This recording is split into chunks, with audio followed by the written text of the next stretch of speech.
மாடிக்கு வந்தோனே ரொம்ப சந்தோஷமாயிட்டுங்க. 3 மொட்டு வச்சிருக்குங்க. எப்பொழுதும் செடியில 1 மொட்டு வைக்கிறதே பெரிய விஷயமா இருக்கும். 3 மொட்டு வச்சிருக்கேன். அதுவும் ஒண்ணு 2 நாள்லயே வந்து விரிஞ்சிரும் போல இருக்கு. பார்க்கவே ரொம்ப அழகா இருந்தது.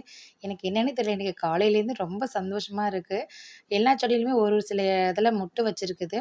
ஆனா என்ன ஒரு கஷ்டம் அப்படின்னு பார்த்தீங்கன்னா, மருதாணி மாடிக்கு வந்ததே பிடிக்கல போல இருக்கு. எல்லாம் குச்சு குச்சா நிக்குது. எங்க அக்கா சொன்னாங்க, "எல்லாத்துலயும் கிளைய உடைச்சு விடுமா, அது நல்லா வளரும்" அப்படின்னு சொன்னாங்க. இங்க கிளையே இல்லையே, குச்சி தானே நிக்குது. எத உடைச்சு விடுறதுன்னே தெரியலையே!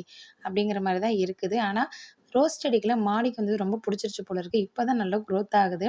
அதுக்கப்புறம் வந்து புதினா வந்து நட்டு வச்சிருந்தேன். புதினா 1 வாரம் தான் ஆகுது. நல்லா வந்து வளர்ந்துருக்குது. சைட்ல வந்து புதினாவும், துளசியும் மாமியார் வந்து வாங்கிட்டு வந்திருந்தாங்க. சாமிக்கு கட்டணும் அப்படிங்கிறதுக்காக. துளசி குச்சியும் எடுத்துட்டு வந்து நட்டு வச்சிருக்கேன். அது எப்படி வளருது அப்படின்னு தெரியல. பிரண்ட செடியும் வந்து ரோப் மாரி எதாச்சும் கட்டி விட்டோம்னா, அது படரும்னு நெனைக்கிறேன். அது ஒரு ஓரமா சைடா அப்படியே தொங்கிட்டு இருக்கு.